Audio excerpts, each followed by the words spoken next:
I appreciate, first of all, I appreciate all of you for joining me and like answering my like call to arms. Because like first of all, like a like all of you are like people who I've wanted to collaborate with for a long time and just haven't had a chance to because there's just so many things. Hmm. Um, and then now we finally get to do something on like a semi-regular basis, which is cool. Like all of you do so much good for the community, like on like Twitter or just for the Asian community at large. So I'm really excited for us to do something, I will say, better than what we did with Oriental Adventures. And not to say what we did with Oriental Adventures was bad, but what we did with Oriental Adventures was a 26-hour experiment.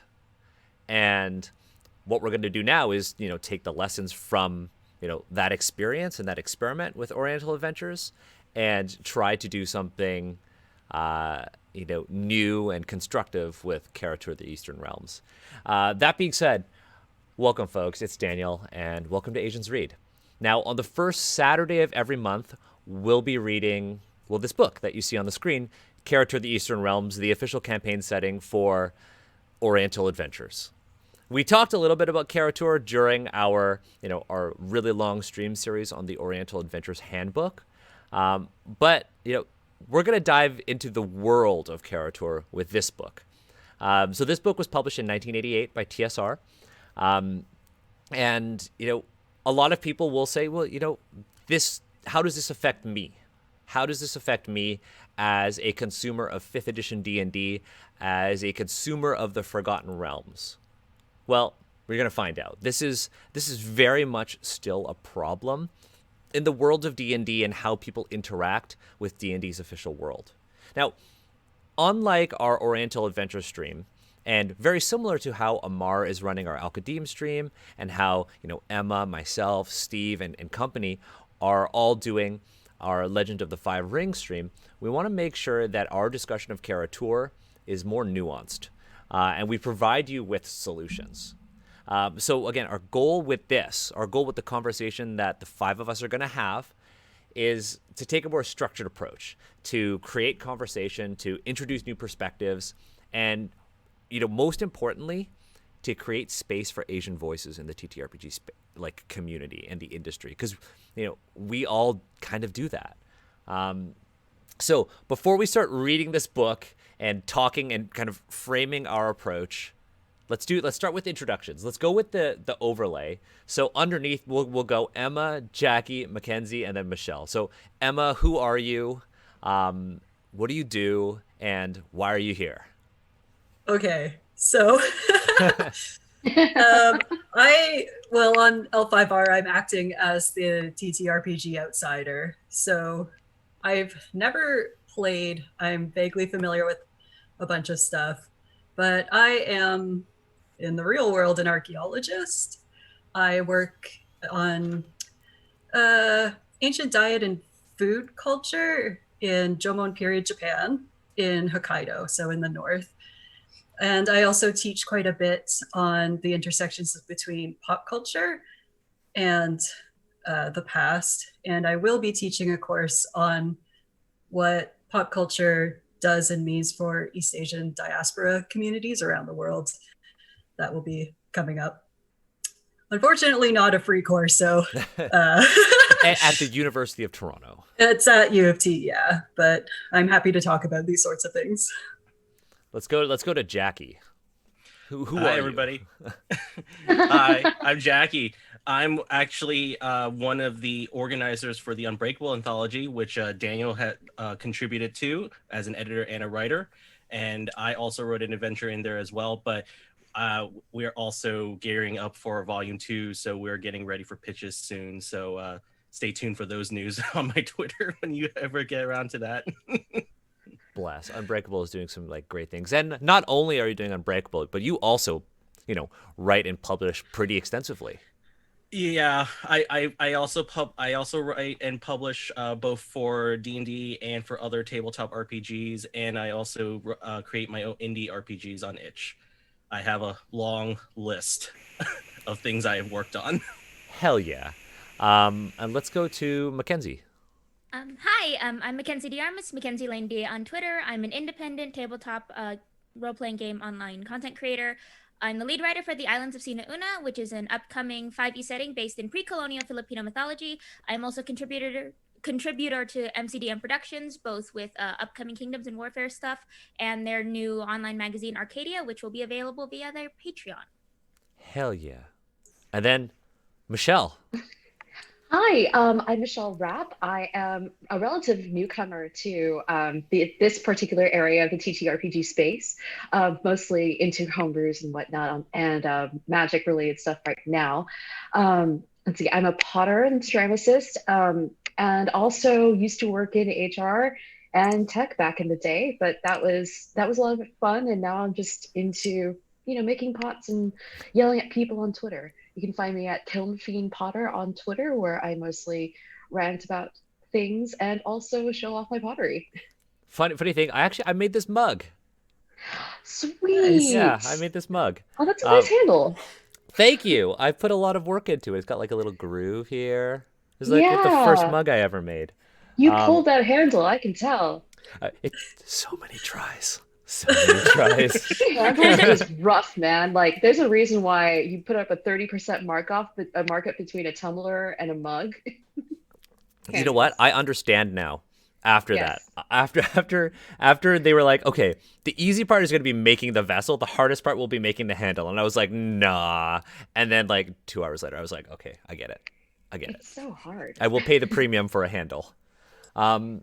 So we've kind of introduced ourselves. What I love is that, all of us come from like different walks of life, different backgrounds, different experiences with not only the tabletop gaming world, D&D, but also as like Asian people. And I think that's super important. We all, bring something different to the table. And I hope that, when we are reading this book, we might even disagree with one another. And I think that's super important. I think it's important that we disagree with one another because, it shows that we are we're engaging with this material based on our own experiences, which are different. And that's something that we don't see in pop culture and media. It's like all Asians are the same. All Asians think the same. All Asians interact with media the same. And that's not true. So we're going to have a really good conversation. But before we do so, I want to kind of talk about Oriental Adventures and, what it kind of represents.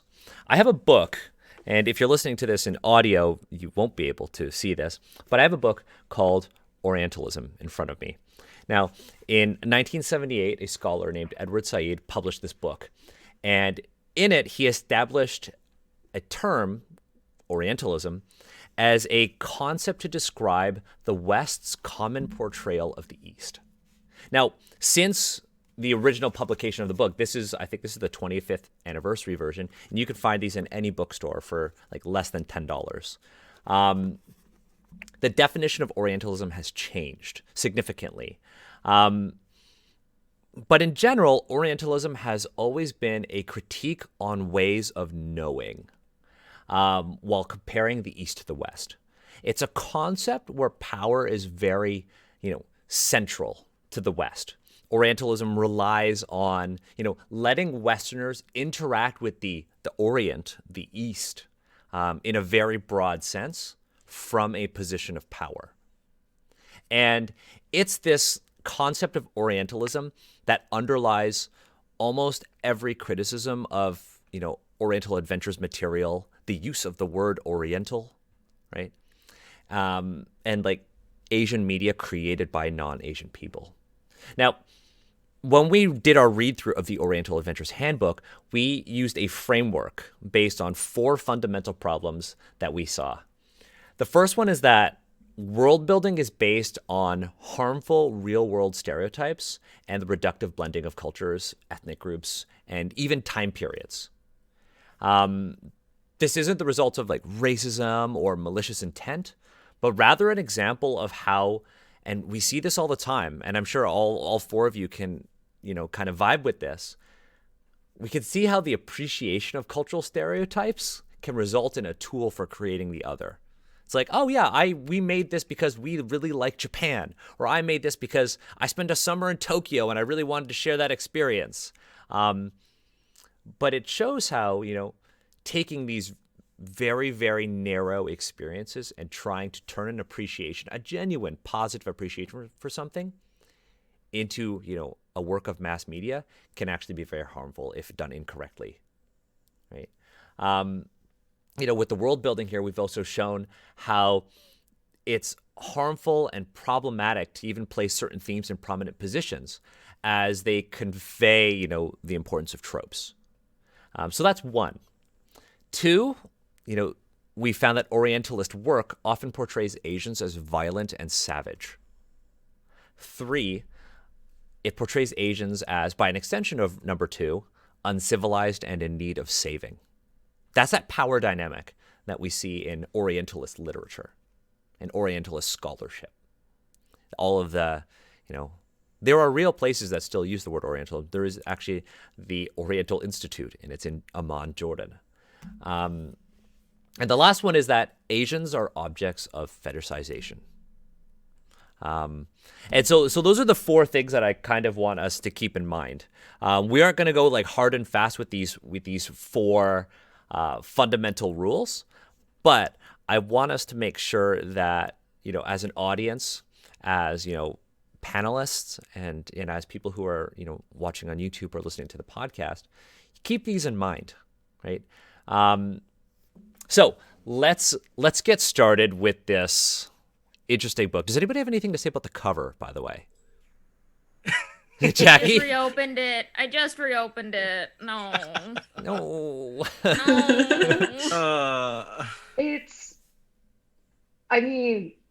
We can start from like a graphic design perspective, which is absolutely. It's very busy. Yeah. It's very busy. It's really hard to tell quite what's going on, but the fact that the humans here, I'm assuming the Asian humans here, the East Asian humans here, are being beat up by and what I'm assuming is some kind of ogre or oni. It's like, yeah, I'm pretty sure it's supposed to be an oni. Yeah, I think it's supposed to be an oni. It already kind of places the people in it at sort of an awkward, not very heroic situation. I don't know. I mean, I generally feel like when you look at other covers where you've got adventurers kind of bravely, like fighting or at least on equal footing with the monster. Here it seems like they're already being taken down, which is awkward. And there's also just a confusing mishmash of like East Asian cultures already. I kind of feel like between the oni and then you've got the weird pagoda, and you've got the Shinto looking torii gate like in the distance, and then some of the, I don't know, it already looks really confusing. Let's not also forget the nunchucks. Yeah, I was about to say there's nunchucks. Right there. Without nunchucks. I just saw them in the background. Woo! There's like this really gonna help you here. Yeah, it's for me the thing that bothers me is like, there's the nunchucks. I didn't see it until we just looked at it right now. And I saw the nunchucks and I was like, somebody better mention the nunchucks. But on this, there are also like two foo dogs, the Imperial Lions. Yeah. But there's like a glaring mistake with them. One's mouth both, should be closed, and they're both the male lion. They're holding the ball. Yeah, one's gotta have a little kid. Yeah, one's got to have a cub. They both have a ball. So they're both the male lion. And I don't think that's like intentional, but I will say that's just like bad research. Let's take all of the Asian tropes. We'll take pagodas. We'll take torii gates. We'll take nunchucks, oni, and foo dogs. Katana. I was like, I say katanas. Yeah. And we'll throw them all into this page with a wonton font. And there's also the Chinese halberd in the very front. There's the traditional Chinese longsword in the front. And then there's one that looks almost vaguely like a katana. And I'm just like, okay. And the helmet types as well. Like those are not traditionally like those almost look like Ottoman sort of helmets. Like what? Yeah, I think Yeah. this is definitely a pastiche of like different Asian cultures and time periods. I mean, even if you look at so I want to be as descriptive as possible for people who are listening in audio.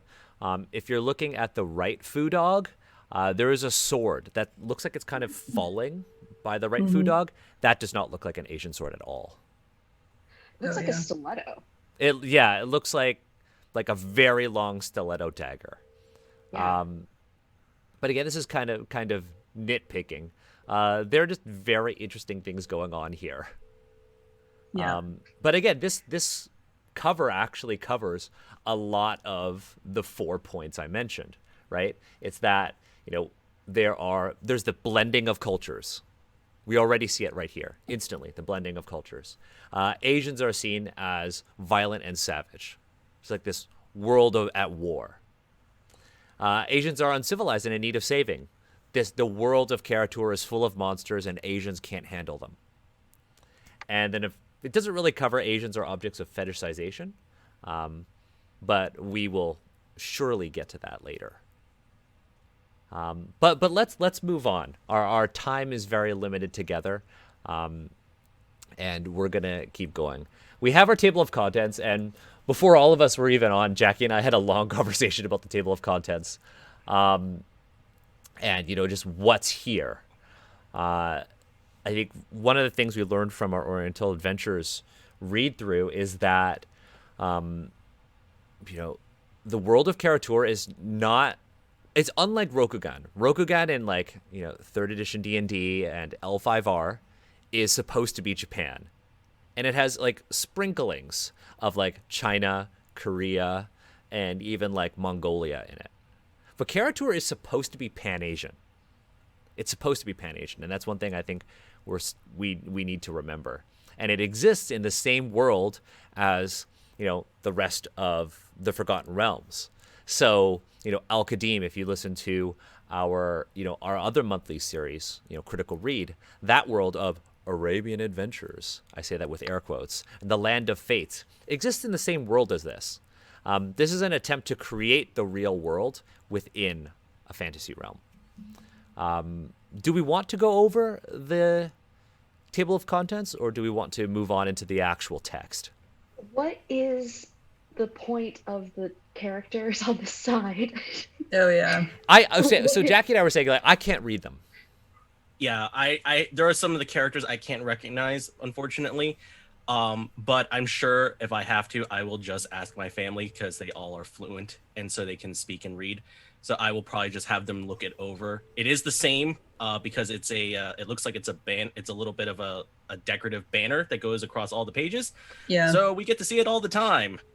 So I'm sure we'll touch on this Yay. later. Mm-hmm.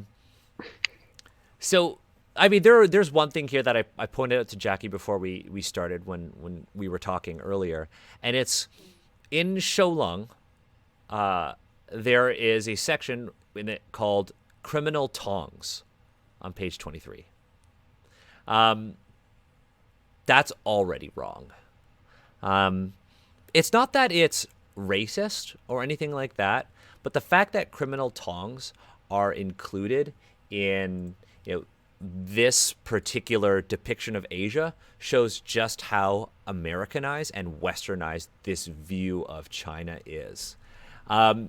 So for those of you who don't know what a tong is, tongs are basically immigrant organizations, and they are very much a modern phenomenon. Okay. But why are they included here?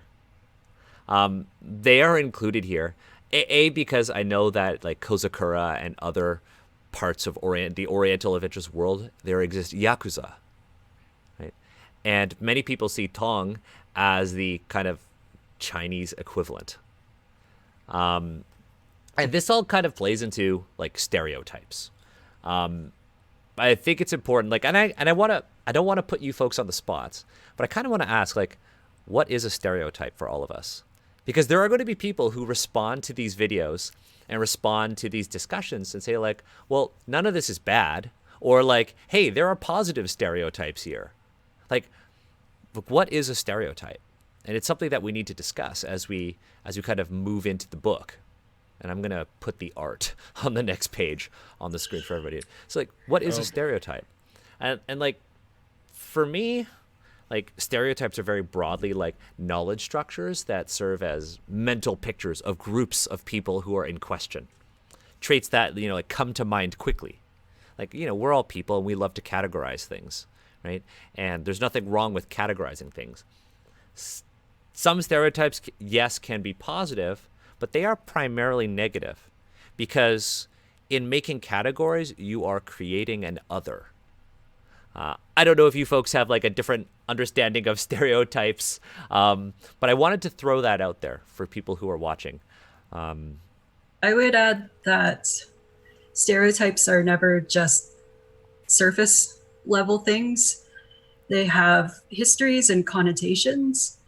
And so a lot of the times when people react to stereotypes or tell you that they're not good, you will have to listen to all of the reasons why, because it might not immediately seem like anything bad. So those good stereotypes also have histories and have been used in weird ways. And, a lot of the times it just removes individuality as well as personal histories and life stories. So yeah, absolutely. And I mean, like, a big example is like all Asians are good at math. Oh, Incorrect. man. Incorrect, first of all. I have lived through that for so long. Incorrect. But like I've heard a lot of people say, well, all Asians are good at math. That's a great stereotype. Y'all are good at math. Yeah. But they don't I've also gotten, you like baseball because you're part Japanese. It's like, what? God. It's like, yeah, that's why. Yeah, totally. But like, like the math one, or all Asians are good at math, or, Asians work so hard, is like, I mean, while those at the surface can be seen as positive stereotypes, they are deeply rooted in the model minority myth, which is a deeply negative thing. That's rooted in like power. And honestly, like, the Asian community's compliance in racist structures. But let's move on. Anybody have thoughts on this art? Because this is the art style that they set for the entire book. Where is the chain going? Is it doesn't even seem like this large feline creature has there's like a hint of a collar. maybe Yeah. a little bit of a collar. Also, But is that actually a giant panther? Is that a giant panther? I'm Or going to is it say like yeah. Okay. I think it's a panther. Are there panthers in? Well, I mean, there was I a guess lot they're of. doing this. I mean, I guess if they're using like the South Asian ones, maybe. Yeah, and I know there was a lot of like exotic animal trade in historic China. Like This is also true. giraffes made their way to China. So Yeah. totally Yeah. plausible. But yeah, from like a layout perspective, it's like what is going on here? Other than an angry Asian man? Yeah, I don't know. Yeah, and I love how Angry that's Asian the man. first, and I love how that's the first image before you get to Shou Lung, which is the first section, and I'm just like, of all the choices, Yeah, it's the noble savage sort of look.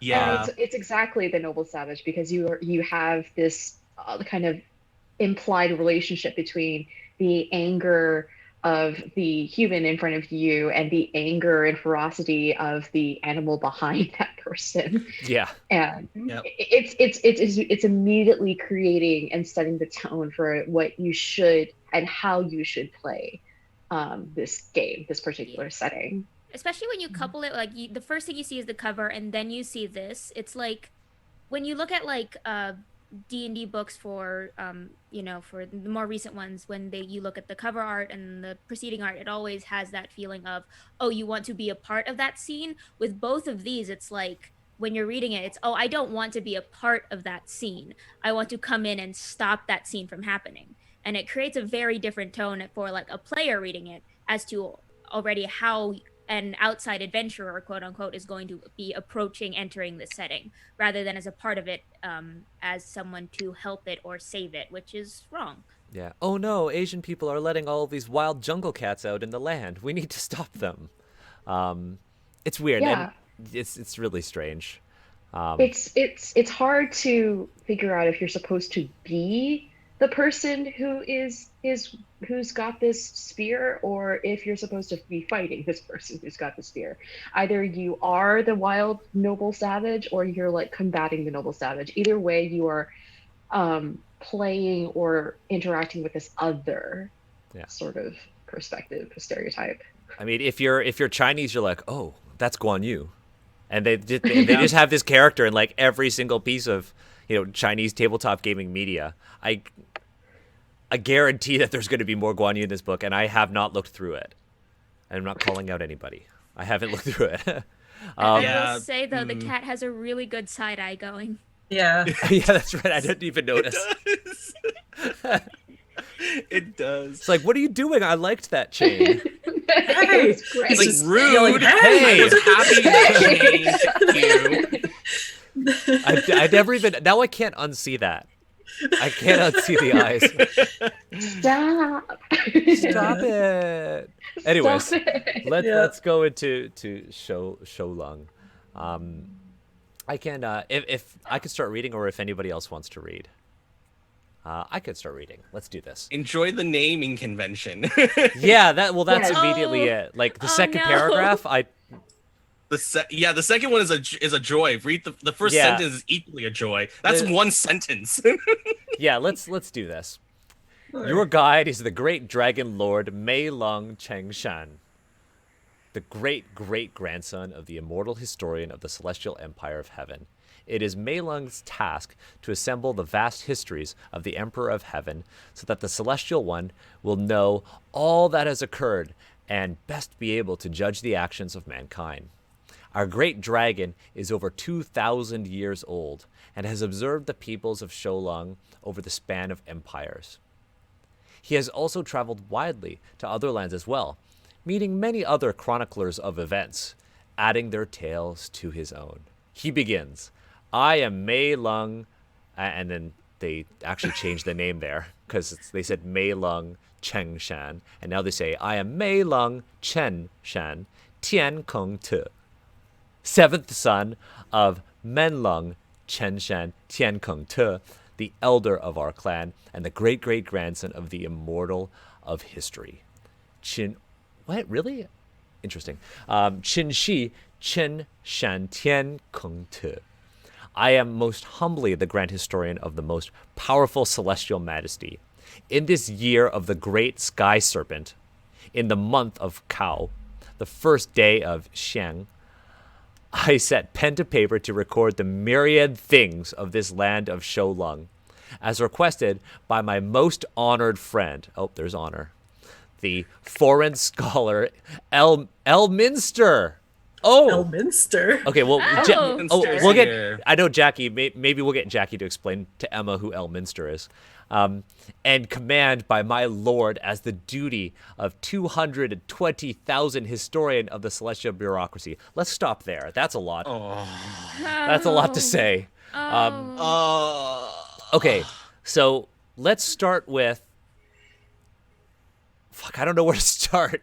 Do you want to start with let's start with ridiculous naming Yeah, convention? Yeah. Can we, Okay. Start with can the we name. start with who's Elminster? Let's start with just get who's it. context. Let's Yeah. start for the people who don't play like Forgotten Realms D&D. Jacky, who is Elminster? So Elminster is one of the chosens of Mystra. He is the most iconic. He's a very famous icon in the Forgotten Realms. He's also known as the Sage of Shadowdale. He is considered the iconic wizarding hero for the Forgotten Realms. So he does everything. He's able to do everything, and he's lost and done a lot of things. But the most important thing is that Elminster is a dabbler and likes to deal into stuff all the time. He's kind of like the Gandalf you always expected from Lord of the Rings, but with much longer history and actually somewhat better thought out development. I'll give him that. He's the fictional representation of Ed Greenwood, the Yes. creator of the Forgotten Realms, Yeah. who actually lives in Ontario. Mhm. Yeah, so that's Elminster. He's a white character. I looked up pictures of him just Okay. now. I will comment though. Elminster was a woman for a short, brief period of time in the novels. Oh, I Huh. did not know that. Really? In the first That's book, pretty- that is because the goddess Mistra changed him into a woman to make him appreciate the fact what is the duties and the issues of being a woman. Oh, great. Oh, well. Oh, I mean, there's that's less great. I Yeah, was it's not that excited. great. That's- No, it wasn't. No. So Elminster as a woman went on a murder revenge spree for about 3 years.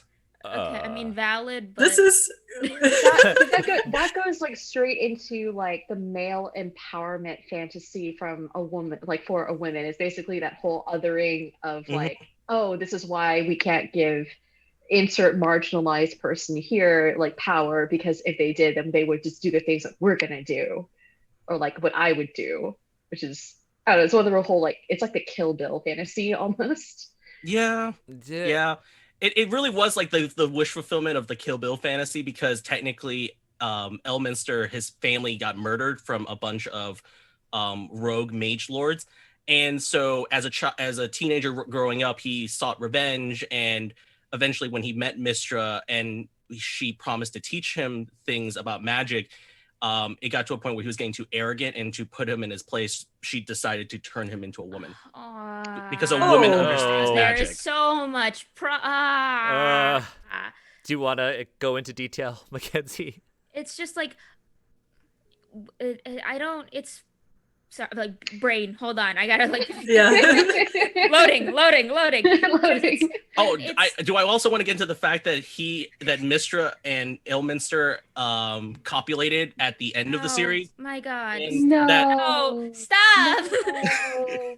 Yeah, it's just one of the things where it's like, oh, you're getting too arrogant. So to put you in your place, as in put you in a lesser position, I'm going to make you put you into a female, like a femme presenting body. That's Mhm. I mean, it's true that, you know, when you're femme presenting, you have to deal with a lot of people like treating you as less and stuff like that. But that's not the issue. Isn't the being a woman.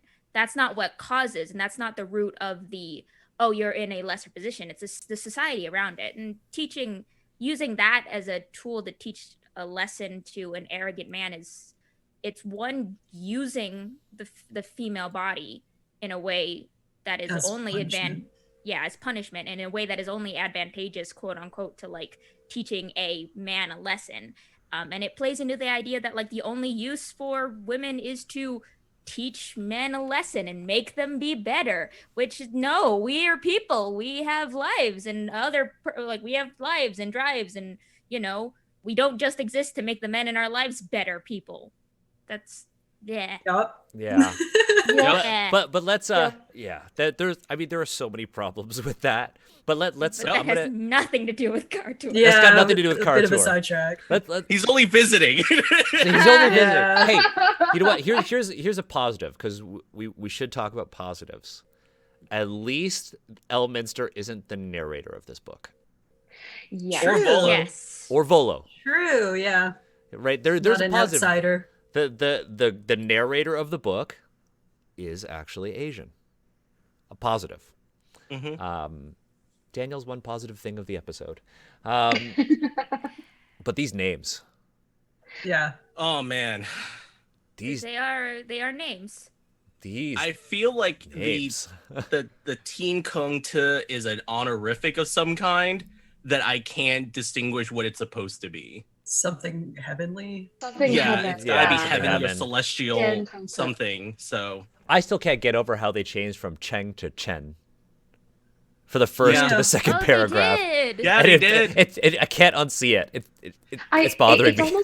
It's almost kind of like an abbreviation. Like in the first paragraph, that was then elucidated upon and expanded within the second paragraph, or something like that. And it's like we're Yeah, already but starting. they still spell Chen as Cheng in the first paragraph, and then just remove the G on the second paragraph. They just removed it.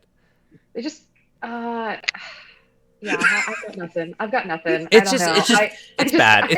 I don't know if this It's is a bad. typo. I don't know if this is a typo, but it's like, y'all should have caught that, because it's literally the first page that your editor is going to look at. It's not like they're tired. Well, the implication then becomes they like might these are have just been. interchangeable, right? Yeah, Like, yeah. These are just They interchangeable. might have been Two- trying to just read that first paragraph. You know what? it'll get really bad if they all of a sudden change it to Chan. We'll see. We got a lot of pages. We got a lot of pages. Find We out. have so And much. to be completely honest, I didn't notice it until like everyone else pointed it out. So I mean, I'm not an editor by any means, so it could just be a typo. It could just is be a still typo, bad. but Yeah. it's a bad look. Here's the thing. So like I think Jacky, you're right that Tian Kong Te is probably some sort of honorific. Whether or not they explain that to the non-Asian consumer of this product is, up in the air right now. But one of the things that I've noticed is that they have all of these titles, right? They have what was it? There's a funny one. Oh yeah, myriad things of this land of Shou Lung. What is that? And are they Hey, trying to? That sounds like land and seas all of a sudden, doesn't it, Daniel? It sounds sounds like- like this is their way of saying land and seas, but not saying land and sea. I think what they're trying to do is they're trying to basically, how like there was a lot of like in classical Chinese literature or in Asian literature in general, you have a name, and then when you translate it to English, it doesn't quite translate over because there's some nuance that is lost, that is built into the Chinese language and not the English language. And I think that's what they're trying to replicate here. I'm not sure. Yeah, I feel like it is. Yeah, Because, it's sort of like, yeah. Go ahead, Jacky. Oh, I was just gonna say, because just even looking at that title, it kind of reminds me of, because I've been reading through it again, the Shanghai Jing, and it's the book about the creatures that are within the mountain and the mountains and the seas, or between them technically. Between and it's them, yeah. like, yeah, it's supposed to be technically between them, and there are some weird adaptations of that title I have found over time, and I'm just like, what? Okay, because but they I feel like don't this work. is kind of the same thing. It Yeah. is. It's definitely the same thing. But instead of being not a poor translation, but sometimes Shanghai Jing should just be Shanghai Jing rather than the chronicles between mountains and seas or any of the other variations of that, right? Because that's a Yeah. Chinese monster manual and mythical geography textbook. Yes. But this is purposeful. This is purposeful. It's not like they have a Chinese name and then they tried to translate it into English. They did the opposite. They're like, okay, well, let's make a weird sounding book. Yeah. 'Cause This feels like as if they were trying to make it very exotic sounding. Yeah. And- It's already basically emulating a mistranslation that has been since accepted as the normal way that Asians just it's our parlance because it's how we say things. Yeah. And I think that also kind of extends to the introduction, which is the very long names. I mean, I think this has some historical precedence, but it's also immediately like, it doesn't exactly render a sense of like closeness between the narrator and the reader. There's definitely already a sense of like, this is who I am, this is my grandfather's name, this is my great grandfather's name, and it plays into a lot of weird. There's a lot there, but it does play into a lot of awkward stereotypes about like what Asian culture prioritizes, I suppose. Yeah. With regards to family and honor, like the honor is implied there. Oh yeah. Then there's my most honored friend, the foreign Yes. scholar Elminster. Note that it's also Capitalized. It's a Yeah. title. Yes. I find it a little odd that the very first paragraph is just a random narrator. And then we go into what I assume is a never-ending quote because I don't see any close to. Yeah. Oh, yeah. I noticed that too. It switches voice. Literally like- everything at this point on is all quotes. Yeah, they don't end quote. There's no end quotes. It's nothing but it's just a long quote. I'm just gonna scroll up and see who the editor was on this book. Oh, Oh, it's not even credited at the beginning. Yeah, it's not even credited. I didn't see it. We're gonna have to Google that because Yeah. I have a feeling we're. Oh boy. And also, this is something that I have to deal with a lot because of the work I've done for Sina Una, and it's something not to fixate on Elminster, but the fact that this intro states that the only reason why this is written is for Elminster by request of Elminster. It plays into an idea of Asians or other cultures in general needing the West to chronicle their history. And that's something that is a really big problem because it's because of that imperialist notion of, oh, the West needs to chronicle this history. The West needs to be the keeper of all this knowledge. It ends up erasing so much nuance and specificity, and just so many stories, because it states that, oh, the only things that are included in history are the things that our most honored friends in the West think are worthy of keeping. And it reduces the stories that are capable of being told, whether in a fantasy setting or in real life. And that's really harmful and also just a sad reflection of reality. It also implies that the people of Shou Lung don't write their own history. Apparently. Yeah.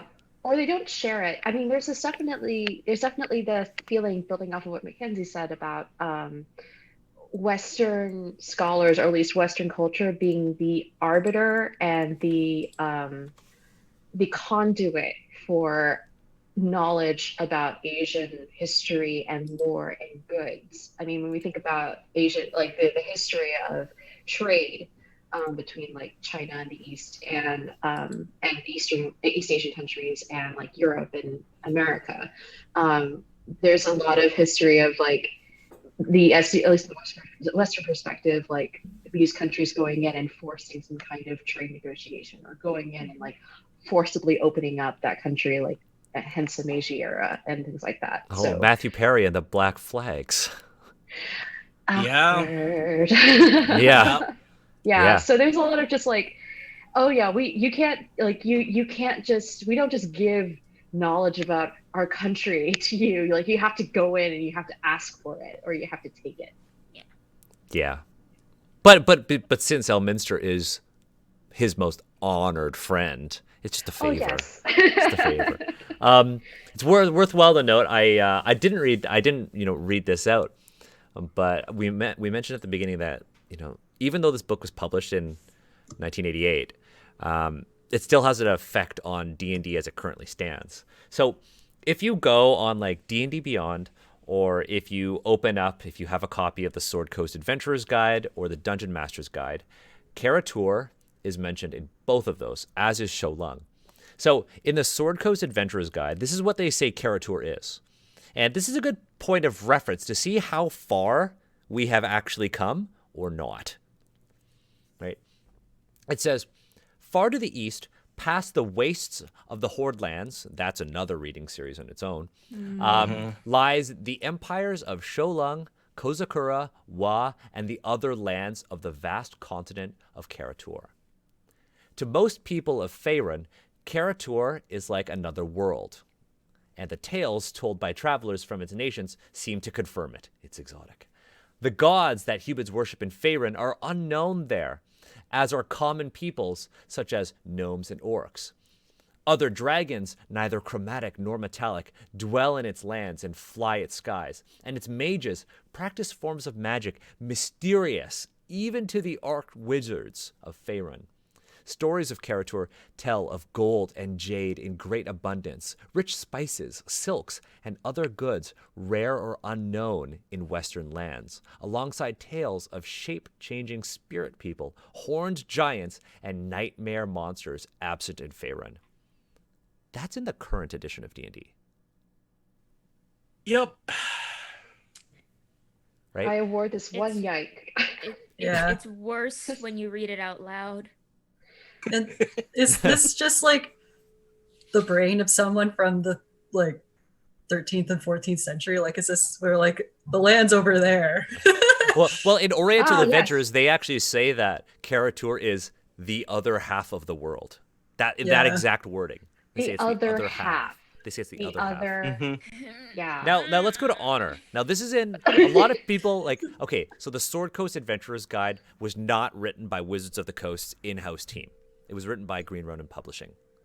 But it is an official D&D product, so it technically counts. And However, it's still written not in like the 80s. It's still written within the yeah, millennia. when was that right? book published? Mhm. Is anybody? Sword Coast Coast? Adventures guy? Yeah. That was at least within a year after D&D 5e came out. So probably like 2016. Let's look this up. Sword. Jeez. Okay. Yeah, that's Wow. like it's still Oh, like 2015 according to chat. 2015. Yeah. That's still Really? really recent. Yeah. Yeah, it was one of their There's no- first supplements. Yeah, and it's a world guide. Now, even before that, there are 3 core books to a D&D edition. You got your Player's Handbook, you have your Dungeon Master's Guide, and you have your Monster Manual. And this is mostly for Emma, because Emma, you've never played D&D. The Player's Handbook is what helps you make your character. The Monster Manual and the Dungeon Master's Guide are used by the Dungeon Master, the Game Master, to basically run the game and flesh out the world. In the 5th edition Dungeon Master's Guide, there is a section, an optional rule on honor.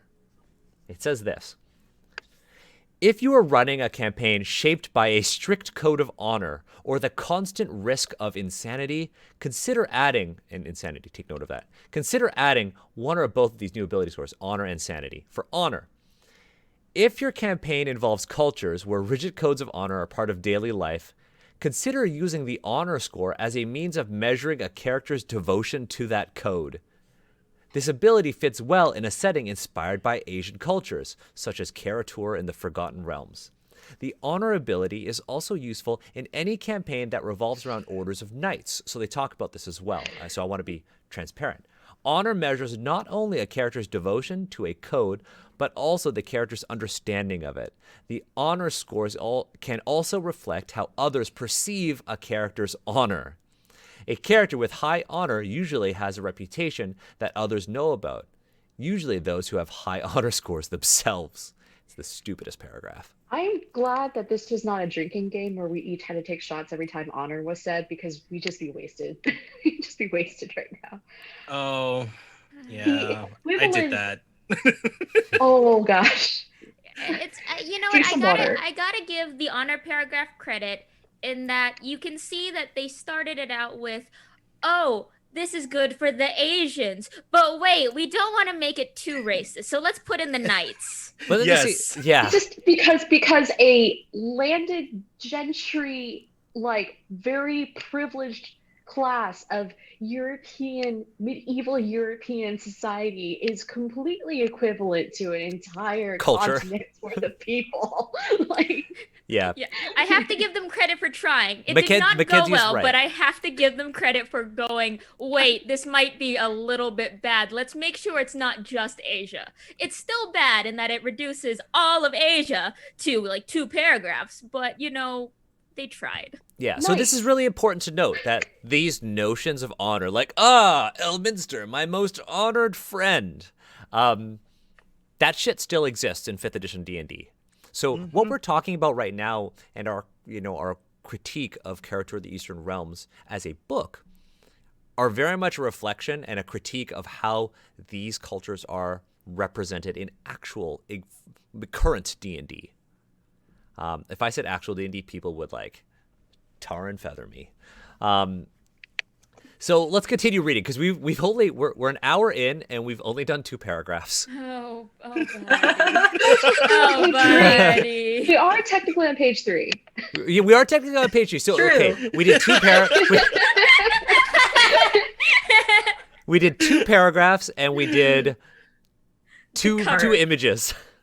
Yeah. Okay, so as you have requested, by direction of the Celestial One, I here have written of the lands of Shou Lung, of the great empire raised in the name of the dragon, and the diverse peoples and places within its far-flung boundaries. You will find in my words a tale of a land unlike any other, a place of sophistication and superstition, of kings and commoners, of science and sorcery. Be forewarned. For it is written in the book of Ti Pa Wan Kuo that there is one Shou only. It is like what it has received, proud and full of fire, yet wise and cunning. Above all, Shou, like the dragon, is eternal. The great empire of Shou Lung is the largest of many lands that make up Kara-Tur. It is a place of learning, culture, and government, with a proud history that chronicles nearly 3,000 years, spanning the rise and fall of 8 great dynasties and over 70 emperors. With its extensive history and stable governance, the empire exerts a mighty influence over its neighbors. It is said that when the emperor stamps his foot on the capital, the earth shakes in choreo. Such is his power. Shou Lung is also a land of many complexities, a land wise in the ways of the world and its sophistications. Holy shit. Oh God. Oh boy. So Oh, So God. choreo is supposed to be the Korea of this world. yeah. Yeah. Mm-hmm. Yeah, we Oh, got is this. it? China. Oh, is Yeah. it? Oh, is it? Oh. I thought it was Laos. That was Laos. So subtle. Yeah.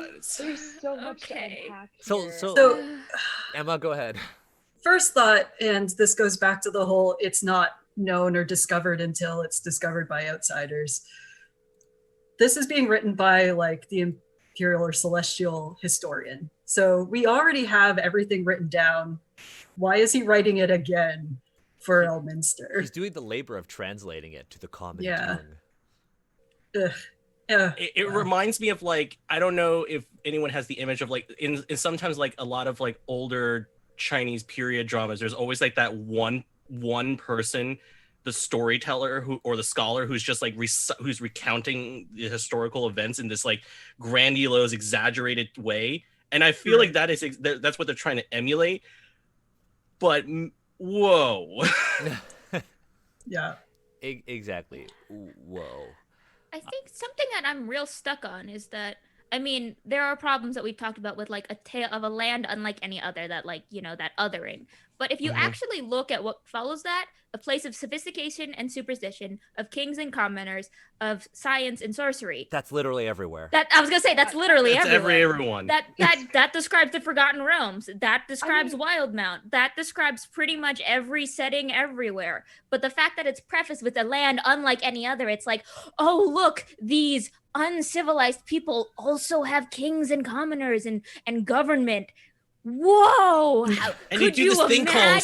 science. Yeah. But it's Yeah, different. they So have sorcery. science Yeah. and Superstition. magic. Yeah. It's creating Also, I just want to say though that that the line "there is one show only," that feels like a really drawn out pun that I just want to like, not in a good way either. Oh yeah. Michelle, you were I going to say definitely- something.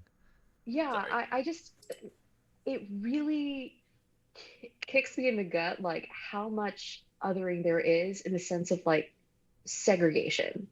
Like they're clearly trying to present Kara-Tur and Shou Lung as being, it's just as good as, and it's just like, you know, Wilmont and all those other like Faerun and et cetera, but it's different. It's the same, but it's not. And it just creates like this false equivalence of what to expect and how to play this game, essentially.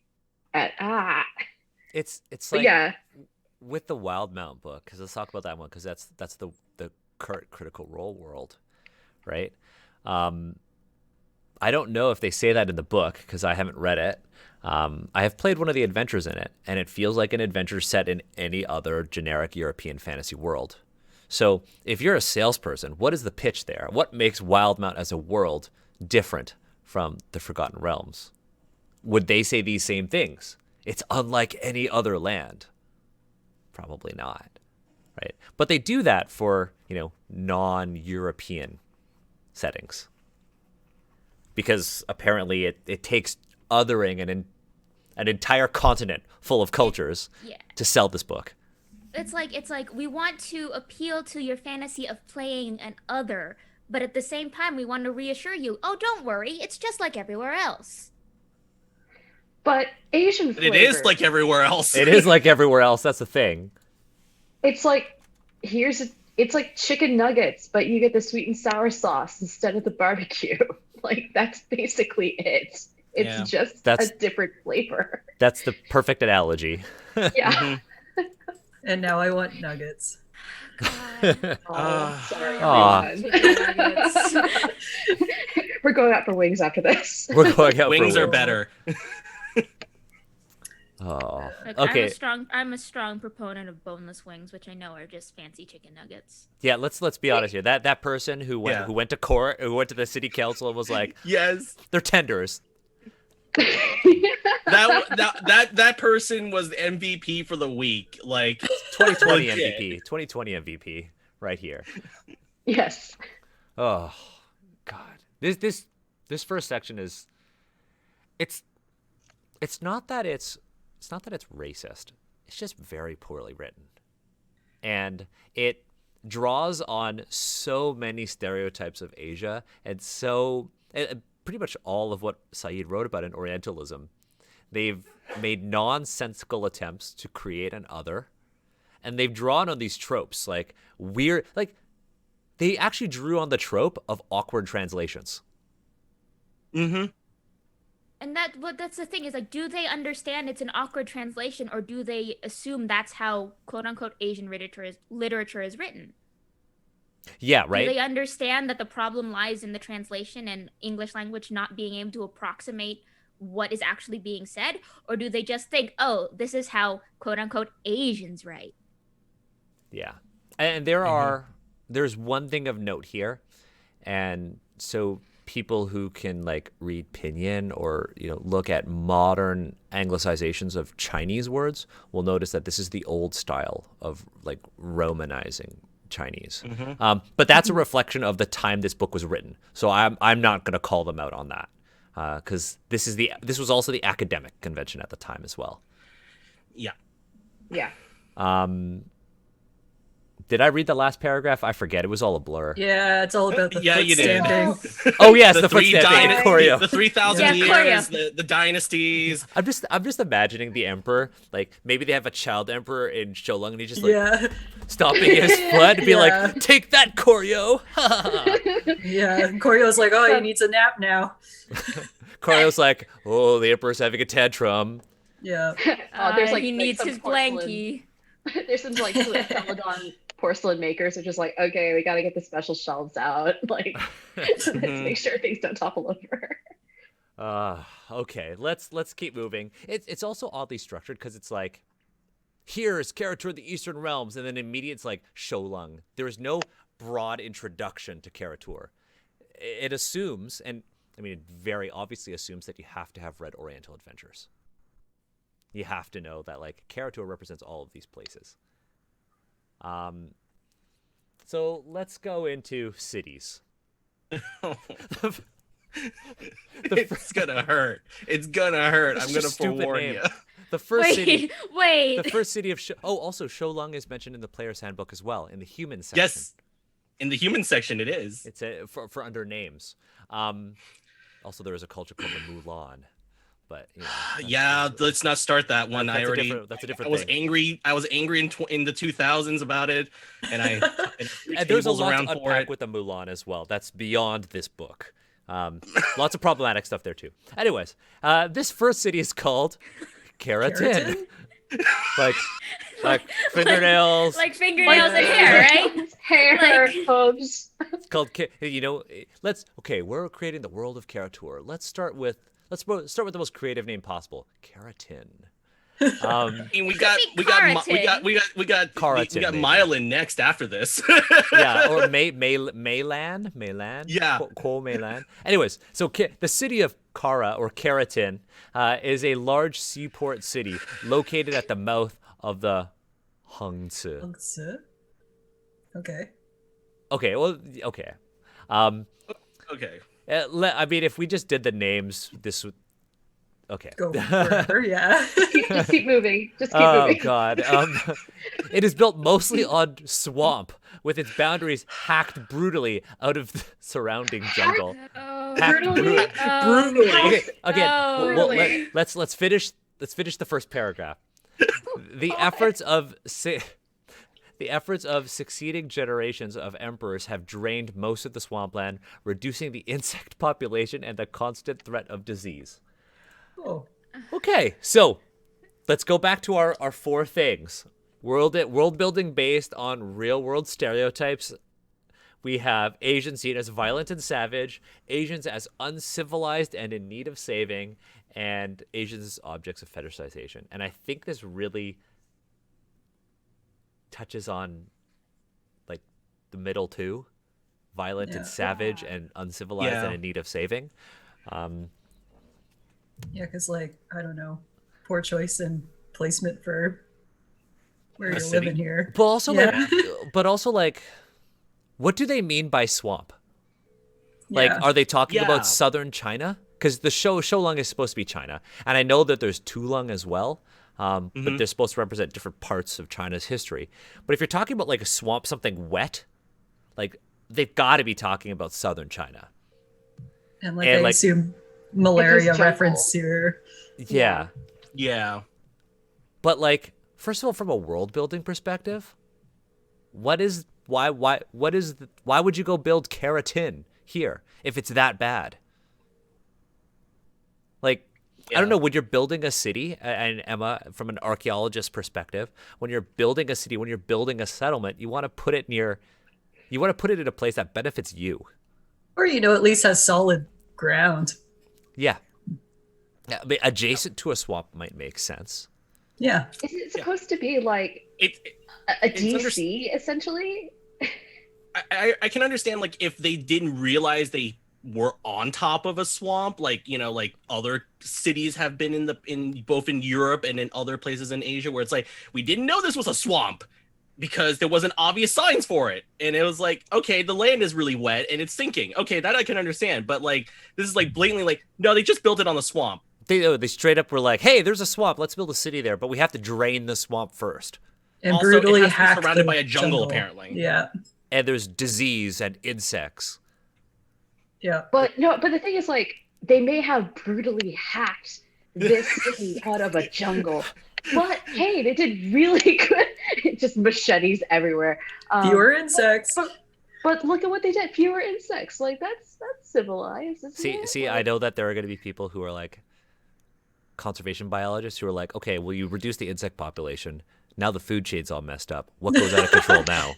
Then Yeah, other because now you animals, messed up the other now animals who there's no feed on the fish. insects. Yeah, the other animals no who feed on fish. the insects die. There's where did the water go? They drained the water, but where do they put the water? Oh, I mean, to be fair, this is a world with magic. They could have just put it in a sphere somewhere. And there's just this sphere of swamp water. And that's a campaign. It's just like they took the cosmic needle and they popped the bubble of swamp water, and then The all of swamp the sphere, swamps of yeah. Kara-Tur go all over the place. Yeah. At And, least like- if they were at least to explain how they drained it, like, oh, I don't know, like the normal Chinese mythology stories, like, oh, I don't know, build a dam like several miles away. That would have made sense. Yeah. But like No, this they is the have- first city we're getting described to us. I know it's in alphabetical order, but like, whoa. It doesn't bode well. It does not bode well. Okay. Part of me likes to think that, oh, maybe this is like the Vegas of Shou Lung. They built it in a place where you shouldn't really build a city instead of a desert. I It's a Wait until you get swamp. to the next one. We haven't even gotten to the next one, and that's just Okay. Here's the next thing. Kara-Tur was the home of the Sea Lords. It should be the Swamp Lords. Famous, I don't. Yeah. famous pirates and explorers who founded the expansionist Hai Dynasty in 830. What is the 830? There is no timeline here. Yeah, I love that part because it's like usually like in other Forgotten Realms dating, there's the standardization of number and DR, and there's no reference to that anywhere. Yeah. Okay. Sure. 830. This is a year. I'm expecting Whatever. a timeline elsewhere. It is one of the first cities to have a unified architectural theme. I'm just going to keep reading because every sentence here is bad. Buildings So are you gotta go. buildings are arranged in orderly patterns facing north. The streets are wide and paved with stone. The great palace of the Sea Lords stands at the center of the city. Okay. A two-story structure similar to the Emperor's Palace in Shou Lung. It is the first of the palaces to have columns along its outer courtyards. Okay. Kara-Tur is also known for the Temple of the Jade Empress, a most magnificent structure raised by the Sea Lords around a statue of the Empress Ti Chin, the wife of the Han Dynasty's founder. The harbor of Kara-Tur is deep and well dredged. Ships constantly come here for trade, to trade for silk, rice, and the advanced sciences of the empire. It is a bustling port where one can find almost any type of goods and meet people from all over Kara-Tur. This is also the port to which the most gaijin come when they visit the world of the East. Did they have to do that? They have to do that. Oh, God. No. Man, No. I had to relive that, and that was I don't know. Reliving this twice in my lifetime was hard enough. It's hard enough. Konnichiwa, Gaijin. Oh, Yeah. Konnichiwa, gaijin. That's in a book. That's that's in a book. That line. I know. Oh my god. Yeah. Okay. Can we define gaijin for those who are possibly unaware? Emma. Yes. So, yeah, generally means just an outside person or a foreigner in Japanese, but it's used as a slur, and not really a word that's used anymore. But I guess that's how, the West thinks the East thinks about them. Yeah, Yeah. In Oriental Adventures they established that all outsiders are gaijin. Right. But they use this like Japanese word for all of Oriental Adventures. That's what's so weird. It's like Okay. a huge shift from like what is clearly Chinese inspired settings and names and then gaijin, and you're like, what? And by the way, in the 80s, the Chinese people who immigrated during the 70s and the 50s had a clear word that was used on Westerners for them. Like you can't ignore it. It was used and culturalized for 30 years before we stopped using it. Do you want to share that with the non-Chinese people? Oh yeah, the non-Chinese people, it's guaylo for Cantonese. So that was used for like from the 50s through like the 90s, and there's no way no one could not have heard that. I will disagree with you on one thing. It's definitely still used now. Okay, that's fair. That's definitely still used now. So guaylo is like white ghost, white devil. Mm-hmm. Yeah. It's, and like the other one that I've heard is round eye or something along those lines. And I think it all just symbolizes this idea of Asian hostility toward outsiders or different people, because you can't now say the word gaijin without it seeming hostile or discriminatory. And yeah, it's loaded. Yeah, I mean, that's a really good point, Emma. I think that I don't think we've ever talked about, and it's like you said, like perceived Asian hostility against white people.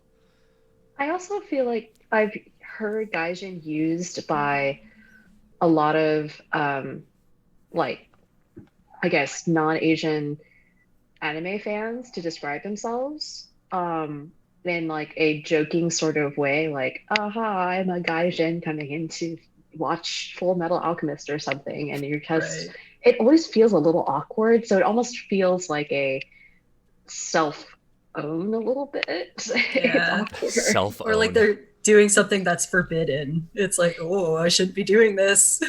What? Yeah, it's just like, look at me, I'm a gaijin. I'm taking ownership of this word. Yeah. I'm reclaiming it. Yeah. Yeah. Reclaiming it, that's just No. I think this is just like an odd piece of world building, because if they had taken out the entire first paragraph of the Kara-Tur section, it would make sense. Because they say it's built on a swamp, but a swamp is still water, and then right here it's a seaport. So there's got to be some sort of river that drains inland, and Remember, then they took all the water and put it in a sphere somewhere. and then they took all the water, put it in a sphere, but then there's Swamps no on hold. Swamps on hold, but then it, Also has a unified architectural theme. yeah, like, oh wow, Yeah. okay. First of all, okay, that's the stupidest thing ever. A unified architectural theme. That's What does that even mean? when you That doesn't that means mean anything. that can mean so many things. Like here, I think they want to say that all buildings have the same style. But it could also mean like all buildings are made using the same construction techniques, or all buildings have certain cultural motifs to them. Like anybody who has taken even a first-year anthropology class would know that this is bad. It's also, yeah, it's bad because it shows that this is a city that doesn't evolve. Like every major city in the world generally has a lot of differences in architecture because people come and they go and they bring new styles of building things with them. I mean, I live in San Francisco and we have a motley crew of everything from the Salesforce Tower to old Victorians from Full House. I mean, that's part of what makes a thriving diversity, but maybe that's what they're trying to say here. Kara-Tur isn't diverse and they adhere strictly to older conventions and they just don't budge. Well, that's the stereotype about Chinese people and tradition and the resistance to change. Mm-hmm. Whether it be intentional or not, this is still in the book and it can still be read as that. And I think that's like super important to mention, right? Look, like I saw this quote and I don't know where I saw it, but it's something along the lines of like stories are like people, but you can love them, but it doesn't make them perfect no matter how much you try to overlook their flaws. And so like, yes, if you have great memories, and so many people tweeted at me about this, and they were like, oh yeah, I have great memories of playing in Kara-Tur. It's not racist. No. No. Or like, I had a great time. My Asian friend loved this. No. That doesn't we can love problematic things. Yeah. 100% can. And it's I don't know. This is one of the problems with, Asian media and Asian games. There's also this idea that like, they come here to trade for silk, rice, and advanced sciences. Oh, there's the rice again. There's the rice. And okay, in this case, the rice kind of makes sense. Mm-hmm. But also not really, because they took out all of the water from their swamp, Yeah, and you I need was lots thinking of so water how do you to have grow rice? rice. I was like, did they take the water and put it where are they growing the rice with the water sphere? I think there's it's a sphere that goes It's a all over spherical Kara-Tur, rice field. It's a spherical It's a rice field. spherical rice It's field. like a freaking chia pet it's with a chia rice. pet, No, it's like a snow globe. It's like a giant rice patty snow globe. and the rice grows on the inside, and then they shake it, and the rice falls out. Shame. Oh, yes. magical Right. barrier. Okay, to be fair, that's actually pretty cool. world That's building. way better than this. I'm kind of like, I'm down for that. Also, Yeah. it would save a lot of work labor, just so we all understand. It actually would save a lot of work labor. So that actually is a better idea. That's a way better. Honestly, like this magical sphere that like grows rice, and they took it and they moved to an inhospitable world. That's pretty dope. And now they have this thing, and it gives them water and it gives them food, but then one person controls it. I think that's interesting. But I think Oh, here's, like, now we have like a rice crime lord now. That's how we get there. you mean a Tong Lord in Yes. this Oh book. God, yeah. Oh, here we go. But here's the one thing. I think that they make a mistake here, in that they don't have a clear understanding of the difference between a monsoon environment and a swamp. I think that's Oh, a I see that. big thing Mhm. here, Yeah. Yeah. right? Like this isn't like Louisiana. This is like Guangdong province in China. Mm-hmm. Right? Very, very different. Yes, it's tropical, and yes, there are insects, and yes, there are like jungles. But this isn't the bayou. It's really weird how they've decided to use the word swamp. But let's move on. Let's try to get at least one page done. We got like 20 minutes. Let's go. 20 minutes. Let's do this. Let's do this. Kuomeilan. The great deserted city of Kuomeilan lies at the center of the vast Chukei Plateau, in a region stripped bare of all life. The city, originally named Tenmore Shou, that's weird. Mm. Is there a Chinese sound? More. Anyways, was renamed by the Emperor Tenchin for his evil consort Meilan. Okay. There's number 4. Okay. There's number 4. The so we have two femme characters have been mentioned so far. One of them is Empress Ti Hai Chin, who's just the wife, nothing else in this. So how she's portrayed. And then there's Meilan, the evil consort, the dragon lady. So we have the the passive Asian woman, and then we have the conniving, evil, calculated Asian woman. The evil seductress Yeah. specifically. Yeah. And we can see one is represented now by this beautiful jade statue, clearly valuable, and then the other one is barren wasteland. Yeah. Deserted city. Yep. Oh god. Deserted city for the evil consort. You have to say it like that. The Yes. evil consort. Rita Repulsa just coming out of the moon. Yeah. The city is roughly circular with 4 great roads leading to the 4 points of the compass, and circled by it's Ba Sing Se. And it's encircled by 8 great concentric walls. It's Ba Sing Se. It is. It's Ba Sing Se. In the center of the city stands the Palace of the Invincible Sun. Do they mean sun as in the Asian, an Asian name, or as in sun as in the thing in the sky? I think they mean the sun. I think they mean the thing in the sky, son. The blazing orb of fire and The sadness. solar, Okay, the solar thing. the star. The solar thing. The solar thing. Yeah. The solar thing. The sun solar, is- the solar glow, the space glow, the space glow. It's a solar thing as part of the many myriad things that. The swamp ball in the sky. Swamp ball in the sky. yeah. Oh, The fireball next to the swamp ball. that. Welcome to my new Americana single, Swamp Ball in the Sky. That's the title of this episode. It's just going to be called Swamp Ball in the Sky. I'm down. Swamp I Ball support in that. the sky. I support that. Written down. Okay. Whew, sorry. The Palace of Invincible Sun, a 3-story high structure. From its center, there are passageways that lead to the Undercity and the vast crypt which encloses the stone armies of Shi, the terracotta warriors. Mm-hmm. Yeah. Or so it is said. Or so it is said. For very few people who have ever visited Kuo Meilan, it is a cursed place and haunted by all manner boy. of ghosts, demons, and monsters.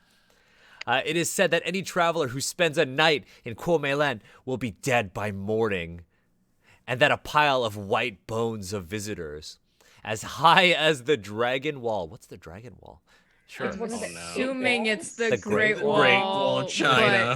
Oh, Even yeah. worse, it is said that the spirits of the evil dead will take possession of the bodies of those who die there to walk the earth in men's flesh, spreading horror in their paths. No maps exist of Kuo Meilan. But you Now, just- but you just just described its just layout. Wait. And all accounts of its design are shrouded in mystery. What? It is a place of mystery, groaning deep under the curse of heaven. So let's unpack all of that. Okay, so Can we just Let's say take- that wait, whoever hold was up. the editor really needed to do some work? Let's step back and all of us take a deep breath. I'm just gonna sketch an actual map of Kuo Meilan on a post-it note, so that way we now have a map of Kuo Meilan. Yeah. It's a circle. With another 8 circle? other circles? Like, And then there's there's like like 4 great cross. roads. Yeah. and it's just it's like a Big old dartboard. bullseye. Yeah. It's a bullseye. It's a bullseye. But it's clearly not stripped of all life and desolate. It just kind of sounds like a monster city. Yeah, but here's the thing, though. They say that anybody who stays there will be a. Wait, will they turn into a pile of bones? Because They will apparently end something. up as a pile of well, bones. also They something. will either some- be dead or possessed, I believe. but also something Yeah. is clearly piling the bones. Yeah. Well, Yeah, one of the so ghost it's- demons or monsters that seem to be apparently living there. I just think of this as it's a city that was built by and for ghost demons and monsters. This is just their place. Honestly, This is where they hang out. Yeah. if you Yeah. if you were gonna do this, I would have, instead of a big pile of white bones, you could have just said, because there are monsters everywhere, all of the ground has a fine sprinkling of crushed bone. Yeah. that masks the sounds of the monsters walking about. But like, there's so much bad here. Like, okay, first of all, it's a place of mystery groaning deep under the curse of heaven. What does that mean? Groan deep. How do you groan deep under the curse of heaven? Clearly, there's a choir. Wait, what is the curse of heaven? What is But that? what is that? And how, like, So this was made by people, and then something happened, but they're not going to tell you. And yeah, I don't know. The Palace of the Invincible Sun, what's that all about? and what happened here? And Clearly this place was not invincible. And there's also conveniently, a stone army here. Yeah. And they say that Yeah. there are passageways that lead to the Undercity, even though there are no accounts of its design. Yeah, I don't okay, so like there are no maps, and clearly like it's like, oh, you can only describe orally or like within words the description of the city. And not Yeah, actually does any drawing just burst into flames? Like Every time you draw a concentric rings with a cross on it, eldritch horrors and Yeah. there's just like one child at school who is learning to draw circles, and then all of a sudden invokes Kobe Land. Ah! I will say, from like taking a couple very, very, very big game designer liberties, coming from someone who, like, when you write a setting, I can see them writing this in a way that's like, here's enough detail for you to create an interesting setting for an encounter or an arc of your campaign. We want to give you enough details to create a setting, but also enough leeway for you to explore and fill in your own gaps. I can see that. I can see the bones of that in this section, where it's like, we want to give, enough detail so that you can feasibly set something in here and set an encounter here, but you can also fill in the gaps on your own. I can see that. I can give it that much. But they don't tell you that though. They don't tell you that, They but don't.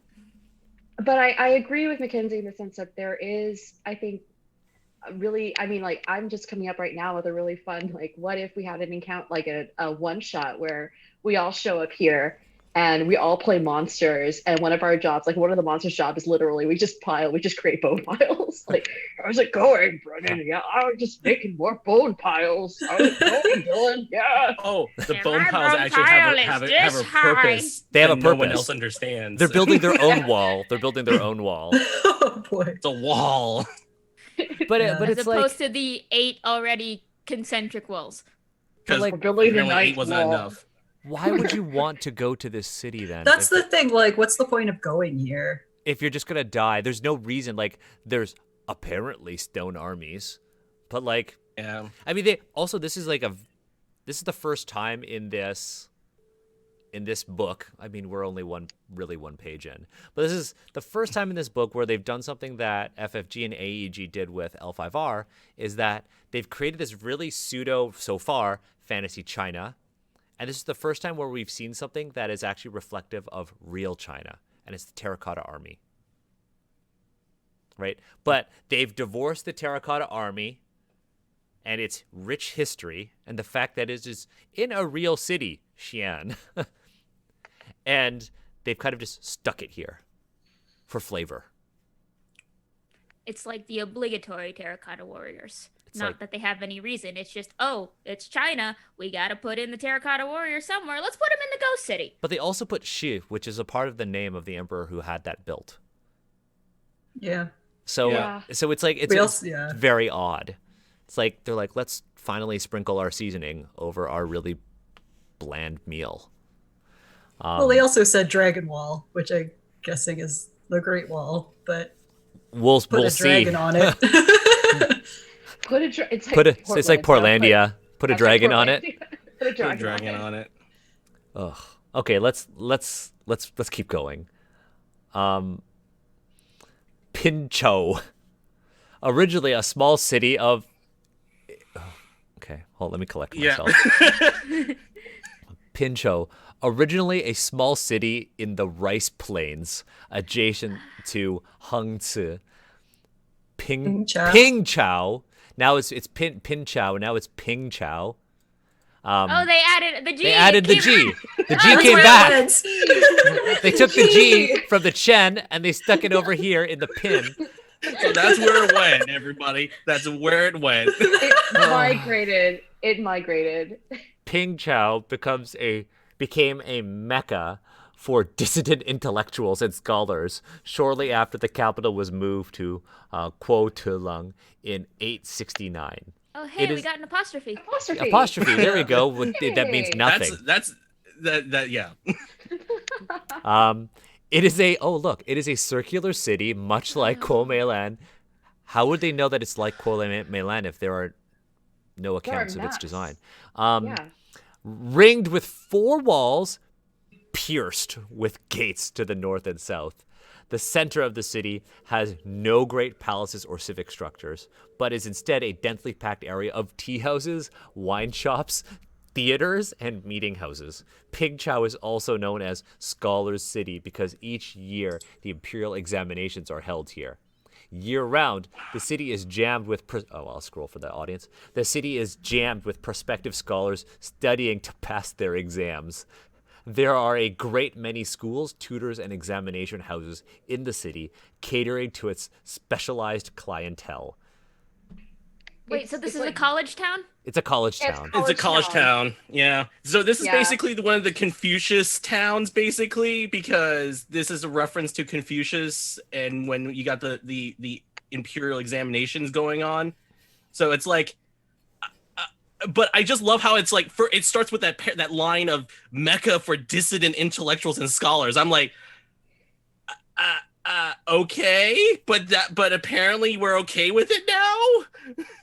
It doesn't really make any sense if this is the seat of like where government bureaucracy and structure is nurtured and the next generation is born. Why would you have these dissident, firebrand intellectuals in the same spot unless it's supposed to be like Makenzie said, like a college town situation? But also, like, what maintains the town?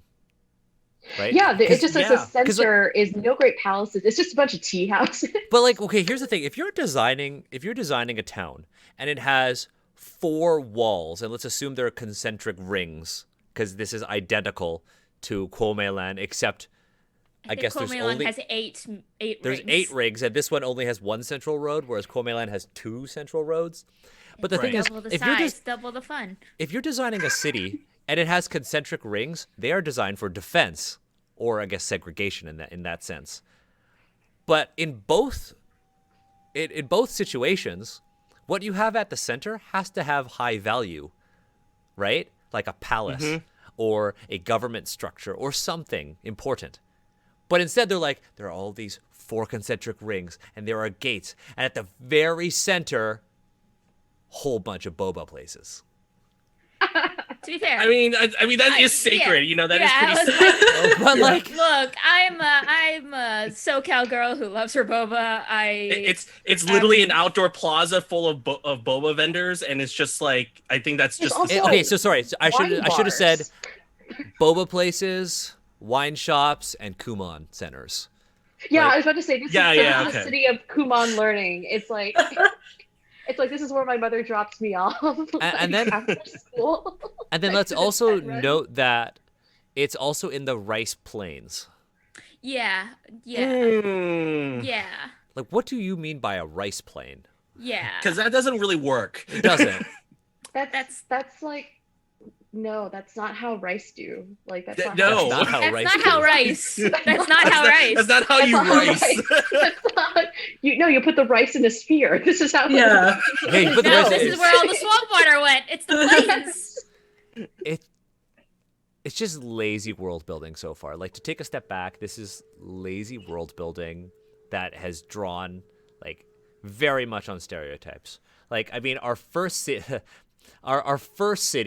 Kara-Tur, first of all, terrible name, is basically Ugh. just a city.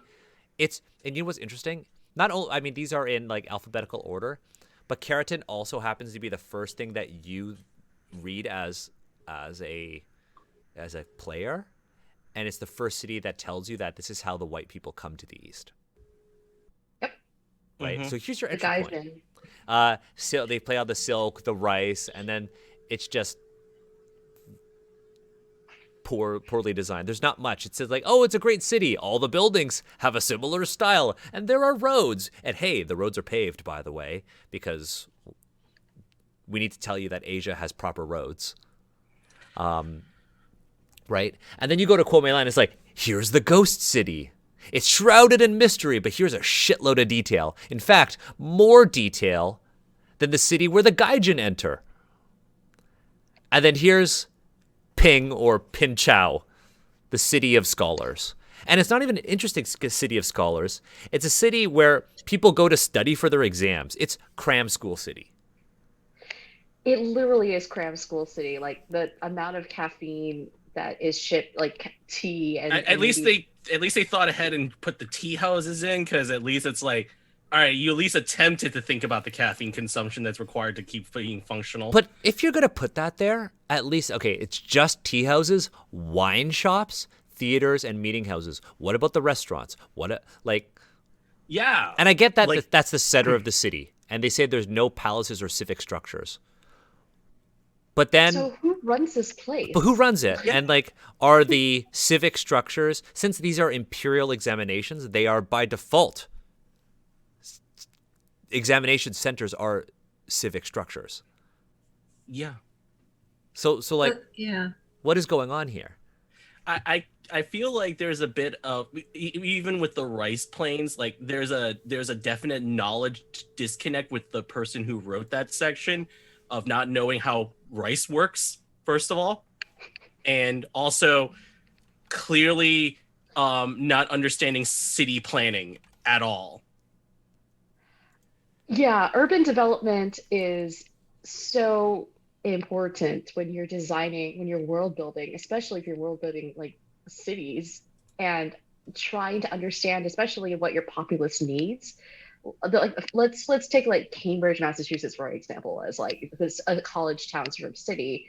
There's still civic government. I mean, there's a ton of studying that goes on, obviously, but like there's other things too, and it still functions somehow without becoming like a Kumon Learning Center.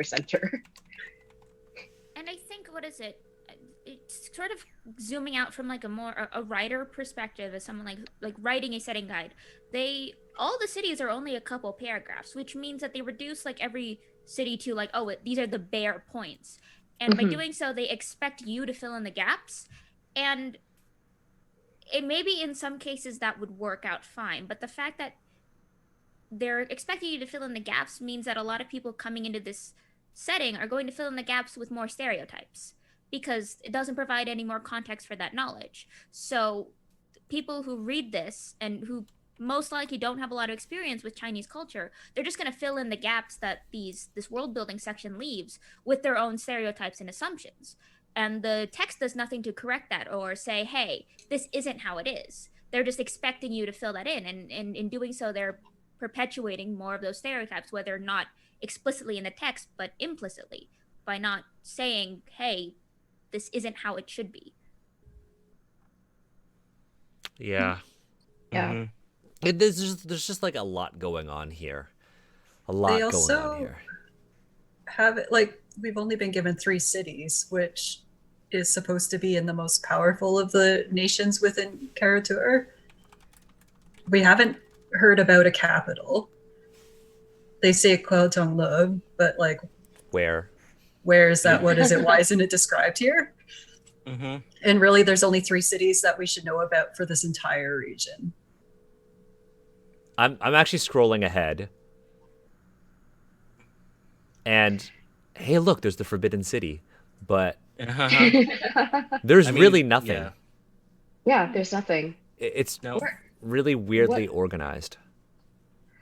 Also, they have an entire section dedicated to the civil service examination. Yeah. Roll up some characters and let's take these exams. Exactly what I want to do when playing my tabletop role-playing games to escape from my university life. Take more exams. Let's come on, everyone. We gotta figure out those fantasy SATs. So let's kind of talk about that, because I'm gonna say we'll finish on that section, because I know, like, Michelle, you've got like a hard like exit at like 2 p.m. So one of the things here that we need to talk about is like, what do these TTRPG books represent, right? Oriental Adventures, the book that came before this one, is a toolkit, right? And they provide you with instructions on how to play the game. Oriental Adventures had lore, it had instructions, and it had gameplay mechanics, right? This one is a campaign setting. So this is essentially a fictional history textbook. So this is telling you how to play a game set in Kara-Tur, but it doesn't give you gameplay mechanics so far. And I know people are going to be like, well, it says this later. I don't care. So far. But it's doing this all through lore. But when all of your lore is based on very, very superficial stereotypes and, straight up like illogical elements, well, you're now setting a precedent for the player. You're telling them that this kind of lazy storytelling is okay. And now we have like a giant problem here, because the foundation for what we're about to continue reading is based entirely on Garbo. I don't know, like, how do we feel so far about this? Because I feel like this is a time for us to debrief and be like, okay, what do we think of it so far? For some of us who are reading it for the first time, for Emma, who's like, you're reading L5R and now we're reading this. Like, like what are some of the things we want to take away from reading the first 3 pages of the book? At least for me, it already touches on all 4 of the problems that Steve and I identified with Oriental Adventures. And again, it's that world building is based on harmful real world stereotypes that, blend time periods, cultures, and ethnic groups. We're seeing that here. Asians are seen as violent and savage. We see that in the art. We see that in how they talk about their world building. Asians are seen as uncivilized and in need of saving, something that was very evident with the cover. And then, of course, the entire city of Kuo Meilan. And the last one is that Asians are objects of fetishization. The first 2 femme characters that we talk about are either just the wife or an evil temptress. And it's implied that she kind of ruined the whole city. So like what are everyone's takeaways from reading and scanning this much of Kara-Tur? And I know there's a lot. It's I mean, for me, I think it's not even good enough to be campy. And that's the thing, like I love campy things. Sharknado is one of my favorite things to talk about, but it's not even tongue-in-cheek. Like it's so unaware of its own laziness. Like even when you talk about something campy, there's generally like a hard commitment to the theme. Like, yes, we're going to have a tornado full of sharks and we're going to depict that, and there's going to be chainsaws, and it's great. Here, it's just lazy. And I think that's what's so disappointing about this experience, like reading this so far, even though it is kind of hilarious in some ways, but it's just sad almost that like people don't even take the time to do their research, to just rely on shorthand and abbreviated understandings of a very complex culture, and not even just one culture, many different cultures and history, and to boil it down to something this misrepresented it's kind of sad and pathetic. Yeah. Anybody else? I think for me, the biggest takeaway is that it's not done with malicious intent.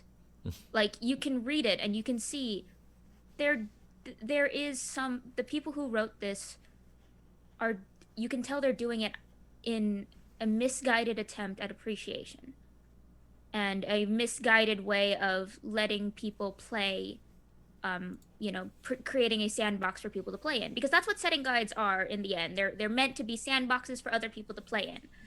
But in doing so, they forget to look at the rules that build the sandbox, or the walls that they're making the sandbox out of, and what they're putting in the sandbox for people to play in.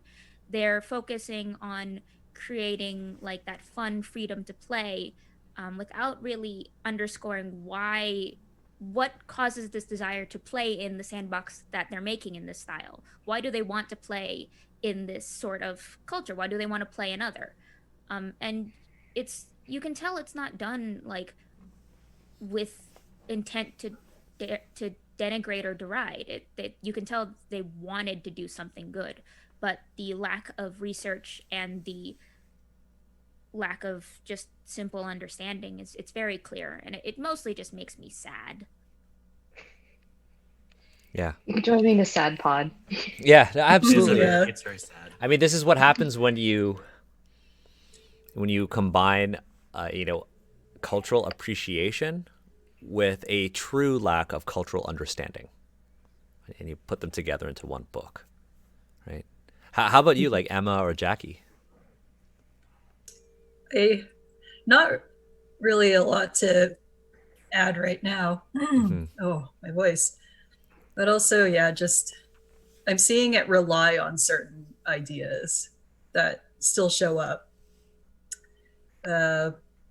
So I guess I will, I don't know, continue to react. I don't really have a summary statement. That's fine. Yeah, totally. I mean, like, I think Michelle, you were just super articulate. Oh, sorry. No, that was great. Don't Okay. apologize. Okay. No, Jacky, how about you? Anything? I think for me, because for me this is me revisiting years later, because I have read this years and years ago. So, and I remember then that there were some problematic elements then, and coming back to it now, looking at it in a much older with much older eyes, it just highlights the things that Michelle and Makenzie have said, where it's like this was just a really bad attempt, and that there was it just you can, and Mackenzie's right, you can feel that there was an attempt for appreciation, but just they were woefully just lacking the preparation and the tools to do it, and not understanding that they didn't have them, and they just went whole ham into it, and using just only the context of what they knew from the media that existed then and the stereotypes that were prevalent then. And then you ended up just having this kind of mixed match of everything that what Westerners perceived Asians. And it's just the problem now is you have a piece of history that shows a lens of how Westerners perceived Asia that has lasted for as long as it has, and basically continues to just add more to it. Because every time, because this is from during the first time Oriental Adventures was printed. So we're talking decades now, and even now, a lot of this material has perpetuated the same stereotypes, the same perceptions, and it just sucks. Yeah. So that being said, I know that a lot of this was bad, and I know that Michelle, you've got to go soon. So one of the things that I think we should always end with is something positive, and I think all of you are doing such amazing things for the community right now. So let's go Emma, Jacky, Makenzie, then Michelle. I've put all of your socials on screen, but there are also people who are listening to the audio. What do you like? Where can people find you on the internet? What are you currently doing? In like one minute, Emma, where are you on the internet? What are you doing? Well, I'm mostly on Twitter, and I've just signed on to do some more sensitivity reading on Japan and Japanese culture themes. I think D&D. Yeah. Oh, is that thing? That's Set of awesome. Stories, yeah. That's so great. Yeah. You're not allowed to say it, right? I'm getting further. No, I don't. I'm gonna keep it to myself. Cool. I don't know, but like I'm getting further into this world. Yeah, welcome. And honestly, like you're a voice that this community needs, and I think you're gonna do like fantastic work. Well, thank Jacky, you. how about you? Hi, everybody. You can find me on Twitter at DeathByMage, and I am currently working on getting ready for setting up for pitches, accepting adventure pitches for Unbreakable Volume 2.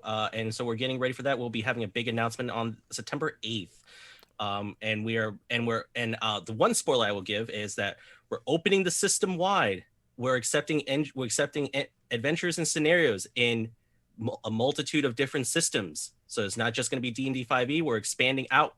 So if you have any ideas, please send them our way. Also check out unbreakablerpg.com. And if you're an Asian creator, writer, artist, or even if you're an editor, sign up. We would love to have you. And show that cover to the volume 1. Oh yeah, you mean this beautiful that salamander boy? Yeah. That's great. So happy. So let's go to Makenzie. Where can people find you on the internet, and what are you doing? So you can find me over on Twitter at Makenzie Lane DA. I'm the lead writer for The Islands of Sina Una, an upcoming 5e campaign setting based around pre-colonial Filipino culture and mythology. You can pre-order it right now over on thedeckofmany.com. I've also have stuff coming out with MCDM Productions, both with Kingdoms in Warfare and their upcoming magazine Arcadia. Mostly, I just announce all my stuff on Twitter, so follow me there, and that's where you'll see me yell about it. Hell yeah. Michelle? You can find me mostly on Twitter again at Fiend Potter, where you can see a lot of my pottery, hear me shout about things I care about within the community, whether it be RPG or magic. And also, I am a co-host, I forgot to mention, of the Lore Voice, which is a lore comedy podcast about Magic the Gathering. So if you're looking to make fun of Nicol Bolas or Ravnica in general, please head over and listen to us goof and tell jokes. That sounds amazing. And of course, you could find me on the internet at Daniel H. Kwan. I actually, Jacky, we were just talking about the Shanghai Jing, and I actually, like literally 2 hours ago, just released a zine on my itch page, danielhkwan.itch.io, and it's Denizens of Mountains and Seas Volume 2. It's a collection of 8 creatures, I won't say monsters, but creatures from classical Chinese literature. This particular volume was based on serpents and birds. So I put a lot of cultural footnotes in there on how to do things properly. So you can check that out over there. So that, again, that's danielhkwan.itch.io. And of course, if you're listening on audio, make sure you follow us, Asians Represent, on Twitter at AZNS Represent, YouTube at AZNS Represent, and then oddly Twitch at AZNS Rep. Look, Jacky, Makenzie, Emma, Michelle, please take care of yourselves. We're all doing a lot of emotional labor here reading this, and I want to make sure that you take care of yourself and your mental and physical health. So close that PDF. Don't think about Kara-Tur for a while. We got a month. We got a month. We got a month. Yeah. Right. We have a month. And I think that doing it monthly is more sustainable. And for everyone who is listening on the podcast, watching on Twitch, or watching on YouTube, thank you for joining us, and take care of yourselves as well. Bye, everyone. Bye.